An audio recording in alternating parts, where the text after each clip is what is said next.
람보르기니를 타면 창피한 시대가 왔습니다. 도로 위에서 람보르기니를 보면 보통 어떤 생각이 드시나요? 부럽다.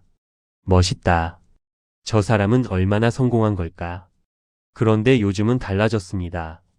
람보르기니 뒤에 연두색 번호판이 달려 있으면 사람들 반응이 이렇게 바뀌었거든요. 아, 세금으로 굴러다니는 차구나. 생각해보면 참 아이러니합니다.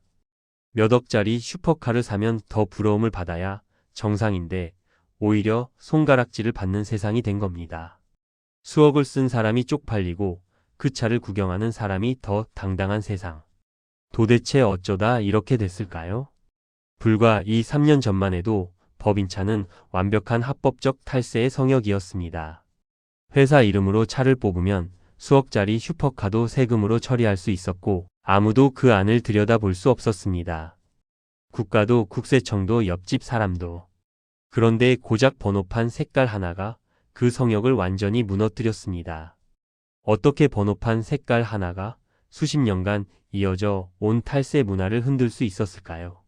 그리고 이 작은 변화가 우리 사회에 어떤 거대한 파장을 몰고 왔을까요? 지금부터 처음부터 끝까지 싹 다 파헤쳐 드리겠습니다. 회사를 운영한다는 건 생각보다 훨씬 많은 비용이 드는 일입니다. 직원 급여, 사무실 임대료, 거래처 접대비, 출장비까지. 국가는 이런 비용들을 세금 계산에서 빼줍니다. 기업이 경제활동을 하는데 필요한 지출이니 당연히 인정해줘야 한다는 논리입니다. 여기까지는 완벽하게 합리적인 제도입니다. 차량도 마찬가지입니다. 영업사원이 고객을 만나러 다니려면 차가 필요하고 그 차를 유지하는 비용 역시 사업 비용으로 인정해줘야 한다는 거죠. 차량 구입비는 물론이고 보험료, 기름값, 수리비, 심지어 주차비까지 전부 회사 비용으로 처리할 수 있습니다. 세금이 줄어드는 겁니다. 바로 이 지점이 법인차의 핵심 매력이었습니다. 그런데 여기서 아주 치명적인 허점이 하나 있었습니다. 법인 명의로 차를 등록하면 비용 처리는 됩니다.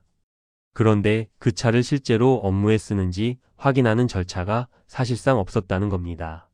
서류만 법인차이면 됐지 실제로 누가 어디서 어떻게 타고 다니는지 들여다보는 시스템이 없었습니다. 국세청도 알고 있었고 세무사들도 알고 있었고 법인차를 뽑는 사람들도 알고 있었습니다. 이 허점을 처음으로 창의적으로 활용하기 시작한 건 기업의 오너들이었습니다. 회사 이름으로 3억짜리 포르쉐를 뽑습니다. 차값은 회사 비용으로 처리되니 법인세가 줄어듭니다. 그리고 그 차는 실제로 사장님 본인이 혹은 사장님 아들이 혹은 사장님 배우자가 개인 용도로 몰고 다닙니다. 주말에 골프장, 여름엔 제주도, 겨울엔 강원도. 세금은 회사가 냈지만 차는 개인이 즐기는 구조. 법적으로 딱 잡아낼 수도 없는 구조였습니다. 그렇다면 이 구조를 알면서도 왜 수십 년 동안 아무도 막지 못했을까요?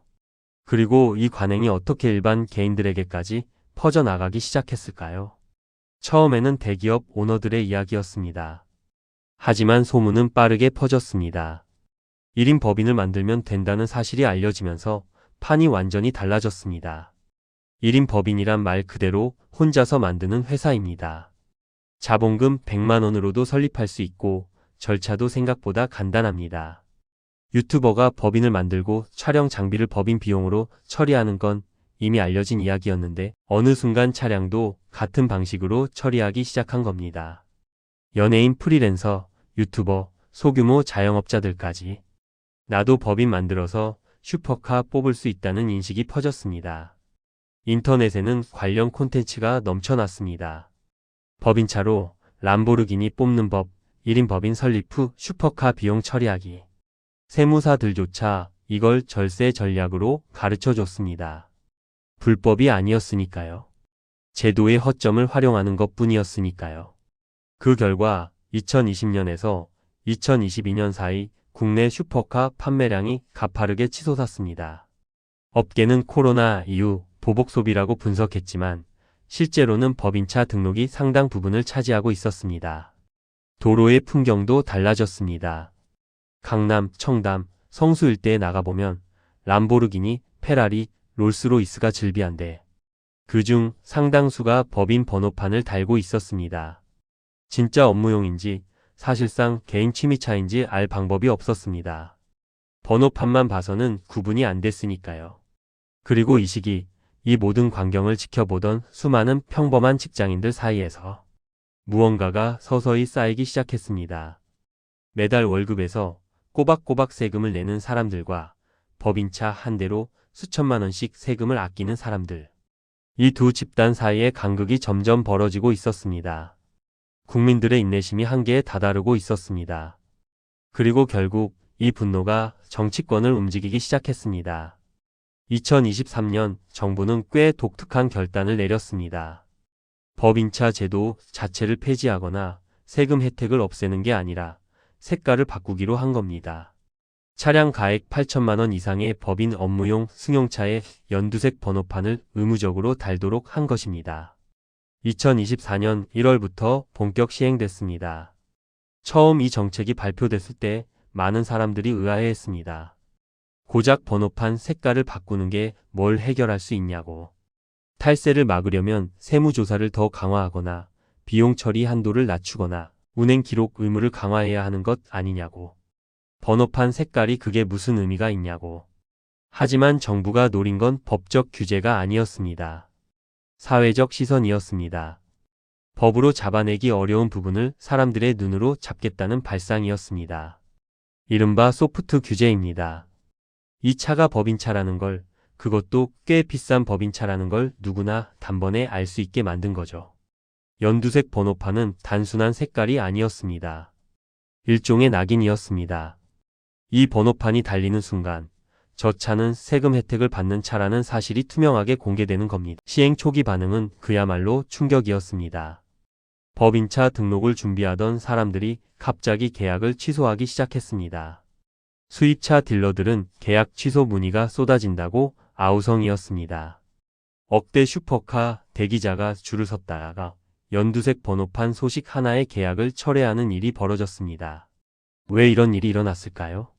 핵심은 아주 단순합니다. 쪽팔림입니다. 슈퍼카를 타는 이유는 다양하지만 그 안에는 반드시 과시욕이 포함되어 있습니다.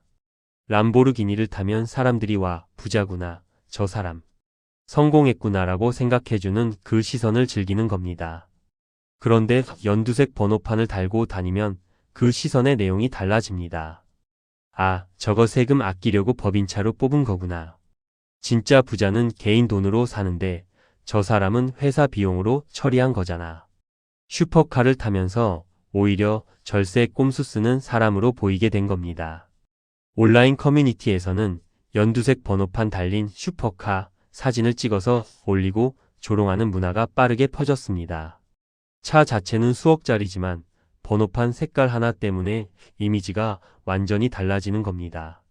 법으로 처벌받는 것보다 이웃에게 손가락질 받는 것을 더 두려워하는 인간의 심리가 그대로 작동한 겁니다.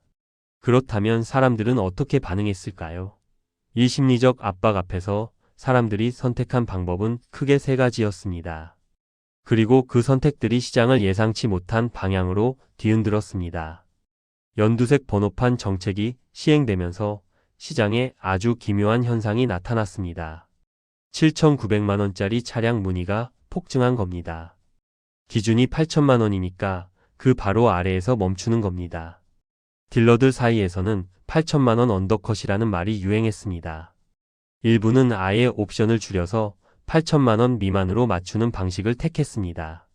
가죽 시트를 빼고 선루프를 빼고 고급 오디오를 빼서 기준선 아래로 떨어뜨리는 거죠. 수천만 원짜리 옵션을 포기하더라도 연두색 번호판만은 피하겠다는 겁니다. 두 번째 반응은 개인 명의로의 전환이었습니다. 어차피 비싼 차를 탈 거라면 연두색 번호판 달기 싫어서 개인 돈으로 사는 경우가 생겨난 겁니다. 세금 혜택을 포기하더라도 시선은 지키겠다는 선택이었습니다. 이건 정책이 의도한 효과 그 자체였습니다. 세 번째는 실용적인 방향으로의 전환이었습니다. 억대 슈퍼카 대신 4, 5천만 원대 세단으로 눈을 돌리는 거죠. 법인차 혜택은 누리되 연두색 번호판을 피할 수 있는 가격대로 내려오는 겁니다. 법인차 시장에서 초고가 차량 비중이 줄고 중간 가격대 차량 수요가 늘었다는 통계가 이를 뒷받침합니다. 물론 이 정책이 모든 문제를 해결한 건 아닙니다. 8천만 원 미만 차량은 여전히 기존 번호판으로 법인차 등록이 가능합니다. 하지만 적어도 억대 슈퍼카를 아무 거리낌 없이 법인차로 뽑아 도로를 활보하는 광경은 눈에 띄게 줄었습니다. 상징적 효과와 실질적 억제 효과가 동시에 작용한 겁니다. 그런데 이 정책을 두고 사회 각계에서 전혀 다른 목소리가 터져 나왔습니다. 누군가는 조세 정의의 승리라고 했고 누군가는 과도한 낙인이라고 반발했습니다. 이 논쟁의 실체는 무엇이었을까요? 연두색 번호판을 둘러싼 논쟁은 단순한 자동차 이야기가 아니었습니다. 우리 사회가 공정을 어떻게 정의하는가에 대한 근본적인 질문이었습니다. 찬성 측의 논리는 명확합니다. 세금 혜택을 받는 차라면 그게 드러나는 게 당연하다는 겁니다. 국민 세금으로 운영되는 제도의 수혜자가 누구인지 사회가 알 권리가 있다는 주장입니다. 실제로 법인차 세금 혜택의 총 규모는 연간 수조 원에 달합니다. 그 혜택을 받는 차가 진짜 업무용인지 사실상 개인 취미차인지 아무도 알 수 없었던 기존 상황이 오히려 비정상이었다는 겁니다. 연두색 번호판은 그 투명성을 회복시켜주는 장치라는 거죠. 반대 측의 논리도 나름의 설득력이 있습니다. 법인차 제도 자체는 합법입니다. 합법적인 제도를 이용하는 사람을 색깔로 구분해서 사회적 시선을 만드는 건 과도한 간섭이라는 겁니다. 일부 경영자 단체에서는 외국에는 이런 제도가 없다며 강하게 반발했습니다. 기업 활동을 위축시키고 경영자들에게 불필요한 낙인을 찍는 것 아니냐는 주장이었습니다. 하지만 여기서 흥미로운 점이 있습니다. 반대 측의 주장이 논리적으로 틀리지 않음에도 불구하고 대다수의 국민 여론은 압도적으로 찬성이었습니다. 왜일까요? 사람들은 법인차 제도 자체에 분노한 게 아니었습니다. 그 제도가 명백히 취지와 다르게 아무도 막지 않는 상태에서 수십 년간 운영돼 왔다는 사실에 분노했던 겁니다. 연두색 번호판은 그 분노에 대한 일종의 응답이었습니다. 그렇다면 이 정책이 가져온 변화는 단순히 슈퍼카 등록수 감소로 끝날까요? 아니면 더 큰 흐름의 시작일까요? 연두색 번호판은 시작에 불과했습니다. 정부는 번호판 색깔만 바꾼 게 아니었습니다. 같은 시기에 법인차 운행일지 의무화도 대폭 강화됐습니다. 원래도 법인차를 비용 처리하려면 업무 목적으로 사용했다는 운행일지를 작성해야 한다는 규정이 있었습니다. 그런데 현실에서는 형식적으로만 존재했습니다.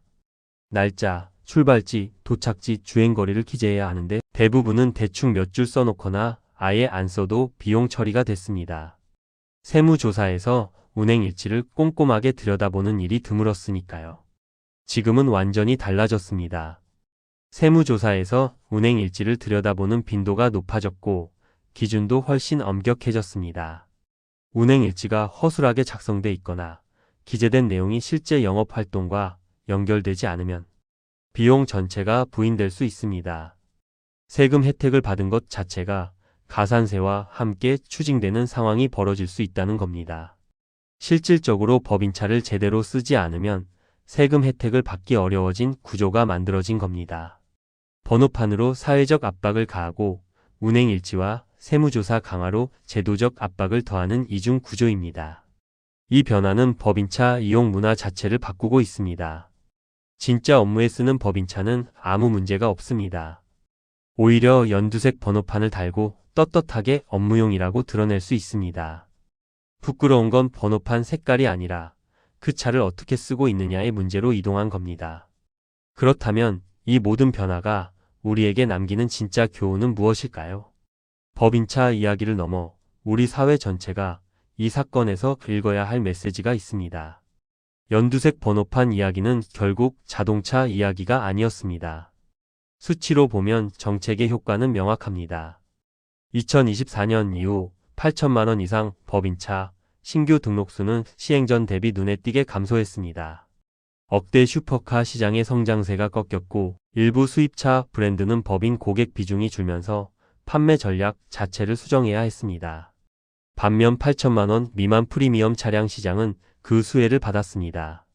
하지만 숫자보다 더 중요한 변화는 문화입니다. 법인차로 슈퍼카를 뽑는 게 절세의 공식으로 인터넷에 퍼지던 시대, 세무사가 그걸 당당히 가르쳐 주던 시대는 분명히 저물고 있습니다.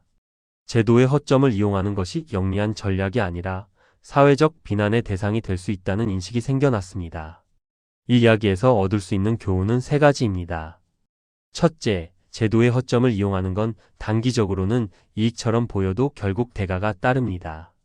법인차로 슈퍼카를 뽑던 사람들은 지금 연두색 번호판을 달고 사회적 시선을 감수하거나 차를 교체하는 비용을 감수해야 합니다. 세금 혜택의 이익보다 그 비용이 더 클 수도 있습니다. 둘째, 규제는 법적 강제만이 전부가 아닙니다. 연두색 번호판은 법으로 처벌하지 않습니다. 단지 보이게 만들었을 뿐입니다. 하지만 그 효과는 강력한 법적 규제 못지않았습니다. 인간은 법보다 시선을 더 두려워하는 존재라는 걸 이 정책은 증명했습니다. 셋째, 투명성은 그 자체로 강력한 힘입니다. 감춰져 있던 것을 드러내는 것만으로도 행동이 바뀝니다. 법인차가 어떻게 운영되는지 아무도 몰랐을 때는 아무도 신경 쓰지 않았습니다. 하지만 번호판 색깔 하나로 모두가 알 수 있게 된 순간 시장 자체가 움직이기 시작했습니다. 도로 위를 달리는 연두색 번호판을 볼 때마다 기억하십시오. 저 작은 색깔 하나가 수십 년간 아무도 건드리지 못했던 문화를 바꿔놓았습니다. 그리고 이건 시작일 뿐입니다. 탈세와 편법이 남아있는 한 제도는 계속해서 더 촘촘해지고 더 투명해질 겁니다. 연두색 번호판은 그 긴 여정의 첫 번째 신호탄이었습니다.